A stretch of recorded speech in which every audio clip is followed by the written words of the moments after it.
अस्सलाम वालेकुम dear students, kinematics की एक नई वीडियो के साथ आपकी खिदमत में हाज़िर हूँ। और आज का जो हमारा टॉपिक है वो है इक्वेशंस ऑफ मोशन। स्टूडेंट्स, हमने थॉरोली डिस्कस किया स्पीड को भी, हमने वेलोसिटीज़ को भी डिस्कस किया, हमने एक्सेलरेशन को डिस्कस किया और उसके बाद जो ग्राफ डिस्कस किए। ठीक है जी। और आज का जो मेन टॉपिक है, उन सब को अगर हम उनका रिज़ल्ट या कंक्लूजन निकालना चाहें तो हमारे पास इक्वेशंस ऑफ मोशन आती हैं। बिकॉज अगर हम इक्वेशन ऑफ मोशन को देखते हैं तो ये है क्या, ये किस मोशन को डिस्कस करती हैं। इक्वेशन ऑफ मोशन किस मोशन को डिस्कस करती हैं, तो सबसे पहले हमें ये आंसर चाहिए, ये है क्या और ये किस मोशन को डिस्कस करती हैं। तो पहली बात जो ये है क्या, what are the equation of motions, या what type of relationship equation of motion discuss.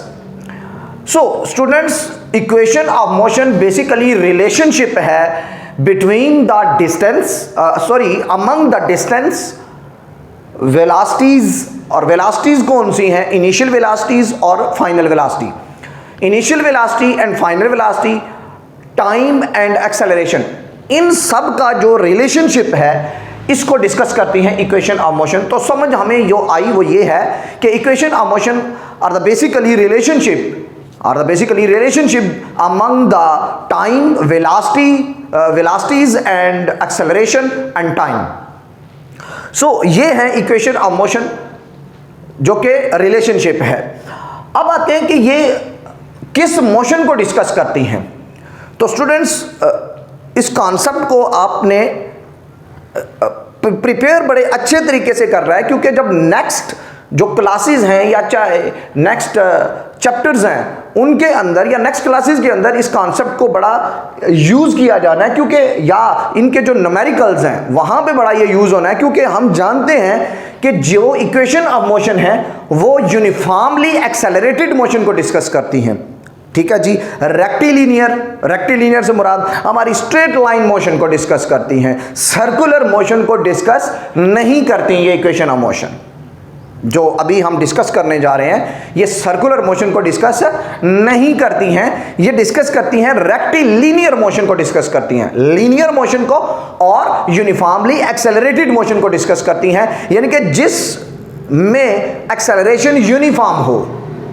ठीक है जी। ऐसी मोशन जिसमें एक्सेलरेशन क्या हो, यूनिफॉर्म हो, यानी कि जो बॉडी की वेलोसिटी है वो इक्वली चेंज हो रही हो, उस मोशन को ये डिस्कस करती हैं। So equation of motion discuss the rectilinear and uniformly accelerated motion. ठीक हो गया जी। हमें 100% ये समझ आ गई कि इक्वेशन ऑफ मोशन है क्या और ये किस मोशन को डिस्कस करती हैं। स्टूडेंट्स, है कितनी ये इक्वेशन ऑफ मोशन, है कितनी?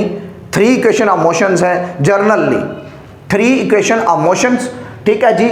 और इन तमाम की तमाम यानी कि तीनों इक्वेशन ऑफ मोशन के अंदर ये जो फर्स्ट पैराग्राफ है जो मैंने इस वक्त व्हाइट बोर्ड के ऊपर राइट किया हुआ है, एज इट इज आपने हर इक्वेशन ऑफ मोशन के ऊपर राइट करना है। सो ताकि क्या हो जाए, हमारी जो स्टार्टिंग है, हमारी जो बैकग्राउंड है वो डिस्कस हो सके कि ये किस, क्योंकि यहां से हमने ग्राफ बनाना है। इन ऑलमोस्ट 3 लाइन से हमने क्या करना है, ग्राफ ड्रा करना है। और ग्राफ हम बड़े अच्छे तरीके से डिस्कस कर चुके हैं किस तरीके से ग्राफ को ड्रा करना है। तो यहां पे जो ग्राफ ड्रा होना है, ठीक है जी, वो स्पीड टाइम ग्राफ ड्रा होना है। कौन सा ग्राफ ड्रा होना है? स्पीड टाइम ग्राफ ड्रा होना है स्टूडेंट्स। तो हम डिस्कस करते हैं जनाब किस तरीके से ये ड्रा होगा। हम इन लाइंस को पढ़ते जाएंगे, इन लाइंस को क्या करते जाएंगे, पढ़ते जाएंगे और ग्राफ को ड्रा करेंगे। सबसे पहले पता है हमें कि ग्राफ ड्रा करने के लिए हमारे पास क्या होना चाहिए, एक्सिस होने चाहिए। ठीक है जी। हमने एक का नाम रख दिया y एक्सिस और दूसरी का नाम रखा था x एक्सिस। तो this is the y axis और this is the x axis. ठीक है जी। और अब यहां पे जो सबसे इंपॉर्टेंट बात थी कि हमें टाइम और स्पीड के अंदर क्या देखना था, डिपेंडेंट और इंडिपेंडेंट। हमें पता है जो टाइम है t, ठीक है जी, टाइम जो है वो क्या है, इंडिपेंडेंट क्वांटिटी है, तो हम इसको कहां पे लेंगे, एक्स एक्सिस के अलोंग। और जो स्पीड है, ठीक है जी, स्पीड है, ये कौन सी क्वांटिटी है जी, डिपेंडेंट क्वांटिटी है, तो हम इसको किसके अलोंग लेंगे, वाई एक्सिस के अलोंग लेंगे। सो स्टूडेंट्स, हम जानते हैं इस ओरिजिन से अपवर्ड स्पीड इंक्रीज करती है और इस ओरिजिन से राइट साइड की तरफ टाइम इंक्रीज करता है, यानी कि टाइम पास हो रहा है तो हम उसको इधर इंक्रीज करेंगे और उधर से इधर डिक्रीज, और अप से डाउन वेलोसिटी या स्पीड डिक्रीज होगी। अब हम स्टूडेंट्स इन लाइंस को पढ़ते जाते हैं और ग्राफ ड्रा करते जाते हैं। सबसे पहले लिखा हुआ है जी, consider a body moving with initial velocity v i. Obviously जब वो किसी वेलोसिटी से मूव कर रहा था तो हम उसको इनिशियल वेलोसिटी का नाम देते हैं कि जो स्टार्टिंग वेलोसिटी थी उसकी। तो इस ऑर्डिनेट के अलोंग या वाई एक्सिस के अलोंग कोई एक जनरल पॉइंट आप ले लें, ठीक है जी। सपोज दैट मैं कहता हूं कि इस वेलोसिटी से ये 10 भी हो सकती है, 20 भी हो सकती है, ये 30 भी हो सकती है, कुछ भी हो सकती है। बहरहाल ये स्पीड कौन सी है, वी आई इनिशियल स्पीड थी उसकी या इनिशियल वेलोसिटी थी, ठीक है जी। और ग्राफ में हम डायरेक्शन को जाहिर नहीं करते। सो यहां पे इनिशियल वेलोसिटी से या इनिशियल स्पीड से ये बॉडी क्या कर रहा था, मूव कर रहा था, इनिशियल स्पीड से मूव कर रहा था। मैंने एक पॉइंट वाई एक्सिस के अलोंग ले लिया, ठीक है जी। आपको हम कहीं पे भी ले सकते हैं, यहां पे ले सकते हैं, यहां पे ले सकते हैं, यहां पे ले सकते हैं, बट हमने अकॉर्डिंग टू अवर ग्राफ, हमारे according to the size of the graph हमने क्या करना है, इसकी पोजीशन को डिस्क्राइब खुद से सोचना है कि मैं कहां पे ये अच्छा लगेगा, बजाय इसके कि ये बुरा लगे हम ग्राफ बनाए तो। सो बहरहाल body is moving, the next point is body is moving with uniform acceleration. ये उसने हमें क्या दिया जी, हमें दिया है इसने इंफॉर्मेशन के बॉडी यूनिफॉर्मली एक्सेलरेटेड है, बॉडी की वेलोसिटी चेंज हो रही है, इक्वली चेंज हो रही है। बॉडी की जो वेलोसिटी है वो क्या हो रही है, इक्वली चेंज हो रही है, ठीक है जी। तो हमें समझ में आ गया कि वक्त गुजरने के साथ साथ, टाइम गुजरने के साथ साथ, तो मैंने कहा जी इतना टाइम पास कर गया, 10 सेकंड भी हो सकते हैं, 30 भी हो सकते हैं, 50 भी। बहरहाल इतना टाइम पास करने के बाद क्या हुआ, इसकी वेलोसिटी वी आई से इंक्रीज होकर क्या हो गई, फाइनल वेलोसिटी बन गई। तो मैंने ये वाला पॉइंट फाइनल वेलोसिटी का ले लिया, ठीक है जी। फाइनल वेलोसिटी बन गई, इंक्रीज होकर फाइनल वेलोसिटी बन गई। तो मैं क्या करता हूं, हम जानते हैं इस पॉइंट पर जब टाइम जीरो था, वाई एक्सिस के अलोंग टाइम जीरो है, जब टाइम जीरो था तो इनिशियल वेलोसिटी ये थी, जब टाइम हुआ यहां तक इंक्रीज होकर यहां पे गुजरता गया, पास होता गया, यहां पे आ गया टाइम, तो फाइनल वेलोसिटी यहां से इंक्रीज करके यहां, तो मैं इस फाइनल वेलोसिटी और इनिशियल वेलोसिटी टाइम को क्या करता हूं, एक्सटेंड करता हूं। तो हमारे पास ये वाला पॉइंट आ जाएगा, करस्पॉन्डिंग पॉइंट हमारा टाइम का और वेलोसिटी का या स्पीड का जो क्या है, करस्पॉन्डिंग पॉइंट है, करस्पॉन्डेंस पॉइंट वो हमारे पास ये आ जाएगा। सो अब इसका मतलब है इनिशियल वेलोसिटी और फाइनल वेलोसिटी, स्टार्टिंग पॉइंट हमारा ये था, क्योंकि बॉडी यूनिफॉर्मली एक्सेलरेटेड हुआ है, बॉडी क्या हुआ है, यूनिफॉर्मली एक्सेलरेटेड हुआ है, तो बॉडी का एक्सेलरेशन क्या हुआ, वेलोसिटी। ये ग्राफ क्या है, स्पीड टाइम ग्राफ में पहले आप याद करें कि हम स्पीड टाइम ग्राफ ने हमने यहां से स्टार्ट किया था, क्योंकि हमने जीरो से स्टार्ट किया था, अब हमने यहां से स्टार्ट किया तो हमारा इनिशियल पॉइंट ये है और फाइनल पॉइंट। अब टाइम के साथ साथ ये क्या हो रहा है, बढ़ता जा रहा है, वेलोसिटी बढ़ती जा रही है, तो हम ये वाला पॉइंट ले लेंगे और ये ग्राफ बन जाएगा हमारा इक्वेशन ऑफ मोशन में एक्सेलरेशन का ग्राफ। यानी कि ये लाइन क्या कर रही है, ये लाइन एक्सेलरेशन बता रही है, क्योंकि हम पढ़ चुके हुए हैं कि जो स्पीड टाइम ग्राफ है ये हमें एक्सेलरेशन देता है, इसकी स्लोप हमें एक्सेलरेशन देती है। तो ये था वो एक्सेलरेशन जिससे वो क्या हुआ, उसकी स्पीड, उसकी वेलोसिटी जो है वो इनिशियल से बढ़कर फाइनल हुई। सो अब क्या करते हैं, हम डॉटेड लाइन से इस पॉइंट को भी क्या करते हैं, इसके साथ मिला देते हैं। अब हम क्या करते हैं, इस ग्राफ को नेम देते हैं। ओ ये वाला था, हम इस पॉइंट को नाम देते हैं ए का, इस पॉइंट को नाम देते हैं बी का, इस पॉइंट को नाम देते हैं सी का और इस पॉइंट को नाम देते हैं डी का। सो स्टूडेंट्स, हम जानते हैं कि slope of speed time graph gives us acceleration. So ये लाइन क्या हमें देती है, ये हमें एक्सेलरेशन देती है, ये लाइन यानी कि इसकी स्लोप जो है वो हमें एक्सेलरेशन देती है। So this is the graph. अब जो फर्स्ट इक्वेशन ऑफ मोशन है जो हम डिस्कस करने जा रहे हैं, अभी हम first equation of motion discuss करने जा रहे हैं।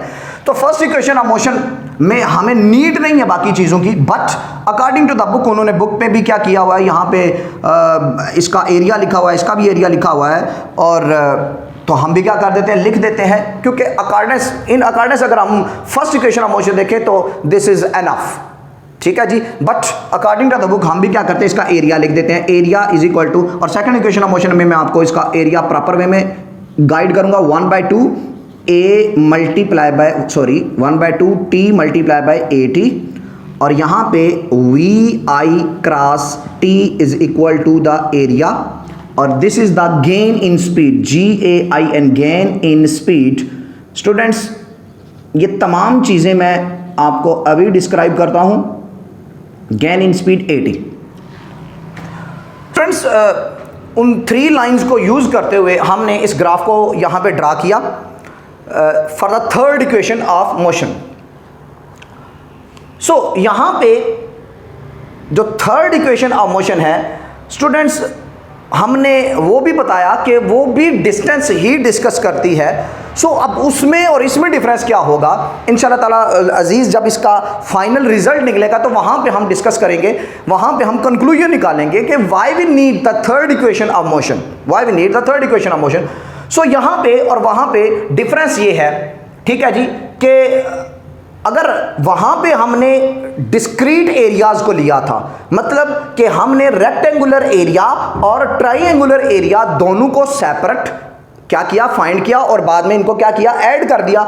ऐड करने के बाद हमारे पास टोटल इस ग्राफ OABD का हमारा एरिया आ गया। बट नाउ अब हम ऐसा नहीं करेंगे, अब हम इसको एज एक फिगर लेंगे, OABD क्या है, एक प्रॉपर एक फिगर है, ठीक है जी। और इस प्रॉपर फिगर का जो नेम है, याद रखें स्टूडेंट्स, उसको बोलते हैं हम ट्रेपीजियम या ट्रेपोजाइडल, ट्रेपीजियम या फिर ट्रेपोजाइडल। सो यहां पे, और ये होती क्या है, याद रखें, ऐसी कोई भी फिगर, ज्योमेट्रिकल फिगर जिसकी 2 साइड आपस में क्या हूं, पैरेलल हूं, जिस तरीके से ये वाली थी, 2 साइड इसकी पैरेलल है, AB और CD आपस में पैरेलल है, और 2 साइड पैरेलल नहीं है, ठीक है जी, आपस में पैरेलल है, ठीक है जी। और पैरेलल लाइन कौन सी होती हैं, जिनको अगर हम एक्सटेंड करते हैं तो वो कहीं पे भी एक दूसरे को मीट नहीं करती ड्यूरिंग देयर ट्रैवल। सो जरूरी नहीं है ये है, इस तरह की भी अगर कोई फिगर है तो that is also a trapezium, क्योंकि ये भी पैरेलल है 2 साइड और ये 2 साइड पैरेलल नहीं है। तो इसका मतलब ये निकला कि ट्रेपीजियम क्या है, ऐसी ज्योमेट्रिकल फिगर है जिसकी 2 साइड पैरेलल है और 2 साइड पैरेलल नहीं होती। सो इस ज्योमेट्रिकल फिगर का जो एरिया होता है, मैं कहता हूं यहां पे भी वही हम स्टार्ट देंगे, distance covered by body is area under graph OABD। ठीक हो गया जी। हमारा जो डिस्टेंस है वो क्या है, इस पूरे ग्राफ के अंडर है। पहले हमने क्या किया था, इसको सेपरेट सॉल्व किया था, बट अब हम इसको एक ही तरह की लाइन से हम क्या करेंगे, शेड कर देंगे, ताकि हम बताएं कि हम ये एक ही फिगर को ले रहे हैं।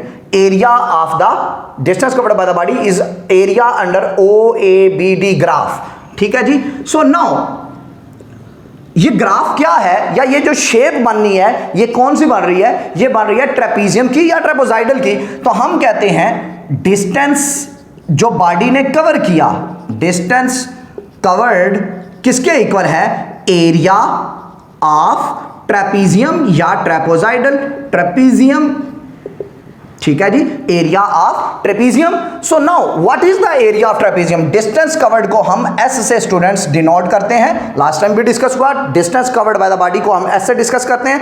सो नाउ यहां पे एरिया ऑफ ट्रेपीजियम को हम क्या करेंगे, राइट करेंगे जी। एरिया ऑफ ट्रेपीजियम होता है 1/2 sum of parallel side, sum of parallel sides multiply by the distance between parallel side, या फिर हम इसको हाइट लिख देते हैं h, ठीक है जी। इट्स अप टू यू, जो आप चाहते हैं वही लिख दें। Sum of parallel side multiply by the distance between parallel sides, यानी कि दोनों जो पैरेलल साइड उनके दरमियान डिस्टेंस कितना है, या फिर हाइट लिख देते हैं। सो नाउ अब यहां पे इन वैल्यूज को देखते हुए मैं क्या करता हूं, यहां पे फार्मूला को देखते हुए वैल्यूज को पुट करता हूं 1/2, उसी तरह लिखेंगे हम। सो नाउ यहां पे सम ऑफ पैरेलल साइड, अगर हम इन दोनों को देखें, एक OA और BD साइड, OA और BD side, these both sides are parallel to each other. OA side and BD side, these both sides are parallel to each other. So उसने कहा है, जो फार्मूला लिखा गया है वो है sum of parallel side, मतलब पैरेलल साइड को ऐड करो। तो हमने लिखा BD, ग्रेटर साइड है, बड़ी साइड है, तो हम पहले BD लिख रहे हैं, प्लस OA, हमने पैरेलल साइड को ऐड किया, मल्टीप्लाई बाय हाइट, हाइट की जगह पे हमने क्या लिखा, OD, क्योंकि डिस्टेंस बिटवीन पैरेलल साइड भी है ये। तो OA साइड और BD साइड के दरमियान जो डिस्टेंस है वो इस साइड OD से जाहिर किया गया, तो मैं यहां पे लिखूंगा OD। So this is the starting point of this equation of motion. So now 2 यहां पे क्या हो रहा है, डिवाइड हो रहा है इस साइड पर, तो ये इस साइड पर आके हो जाएगा मल्टीप्लाई s के साथ, 2s इज इक्वल टू ये आ जाएगा BD प्लस OA और multiply by the OD side उसी तरह। So now students come towards the next point, कि अब हमारे पास एक 2s is equal to BD plus OA multiply by OD है। तो अब हम क्या करेंगे, दोनों साइड के ऊपर क्या करेंगे, मल्टीप्लाई कर देंगे। दोनों साइड के ऊपर किस से मल्टीप्लाई करेंगे जी, हम BC डिवाइडेड बाय OD से क्या करेंगे, बोथ साइड पर क्या कर देंगे, हम मल्टीप्लाई कर देंगे। तो यहां पे लिखेंगे 2s multiply by BC over OD is equal to BD plus OA और मल्टीप्लाई बाय OD। अब फिर मैं क्या करूंगा, इस साइड पर भी BC डिवाइडेड बाय OD से क्या कर दूंगा, मल्टीप्लाई करूंगा। ये है क्या, डिस्कस होता है अभी, OD और OD कैंसल आउट हो गए।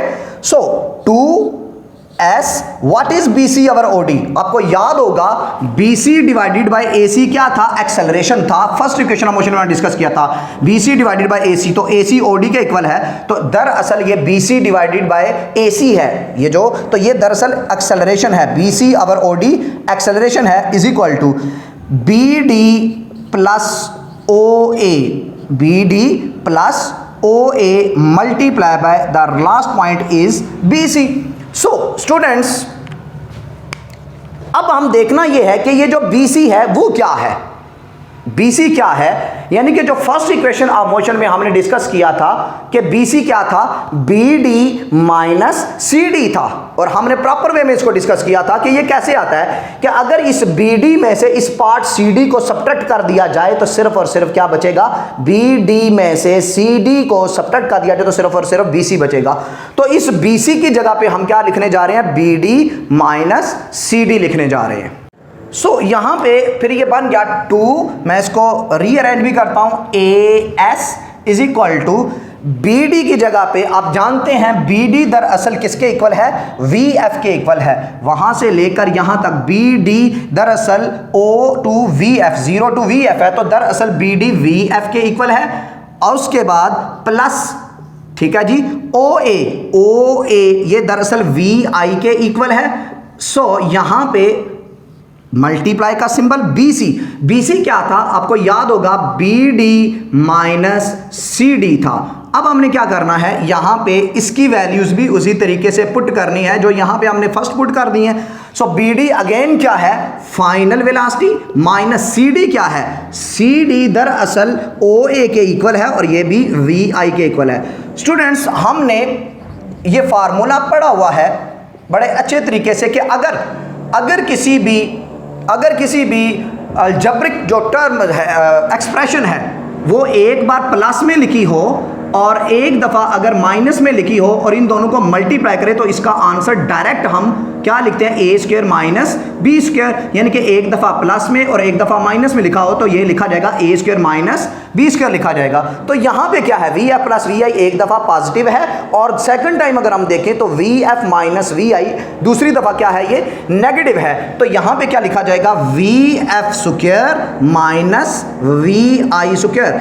This is the third equation of motion and which is discussing the relationship between acceleration, distance, final velocity and initial velocity. So students यहाँ पे अंडरस्टैंड हमें ये हो रहा है कि ये जो इक्वेशन ऑफ मोशन है विदाउट डिस्कसिंग द टाइम, ये जो इक्वेशन ऑफ मोशन है विदाउट डिस्कसिंग द टाइम क्या कर रही है, डिस्टेंस हमें डिस्कस कर रही है। वहाँ पे जो सेकंड इक्वेशन ऑफ मोशन थी, ठीक है जी स्टूडेंट्स, मैं क्या करता हूँ, इन इक्वेशन ऑफ मोशन को ज़रा हम एक थॉरोली या ब्रीफली क्या करते हैं, एक नज़र या एक ग्लैंस देते हैं। क्या थी हमारी फर्स्ट इक्वेशन ऑफ मोशन थी जी, v f is equal to v i plus a t, this is the first equation of motion. Second थी s is equal to what, v i t plus half a t square. So the third one is 2as is equal to vf square minus vi square. So students, जब भी आपको कोई equation of motion पूछेगा तो ज़रूरी नहीं है कि हमने प्रूव करना स्टार्ट कर दिया, बिकॉज हमने जब पूछने वाला पूछता है तो वो आपसे प्रूव नहीं पूछ रहा, वो आपसे पूछ रहा है what is the first equation of motion, तो you will answer vf is equal to vi plus a t. तो अगर वो कहे prove first equation of motion तो देन आपको ये सारा प्रोसीजर क्या करना पड़ेगा, अडॉप्ट करना पड़ेगा। What is the second equation of motion, S is equal to VIT plus half AT square is the second equation of motion, and third equation of motion is 2AS is equal to VF square minus VI square. This equation of motion, that means first equation of motion discuss the acceleration of the body. The second equation of motion discuss the distance covered by the body without without taking into account the final velocity, and the third equation of motion discuss the distance covered by the body without taking into account the time. So these are the equation of motions. Students, hope so आपने इन lectures को enjoy किया होगा। Like करें इस lecture को, share भी करें अपने दोस्तों के साथ ताकि वो भी इनसे बेनिफिट हासिल कर सके।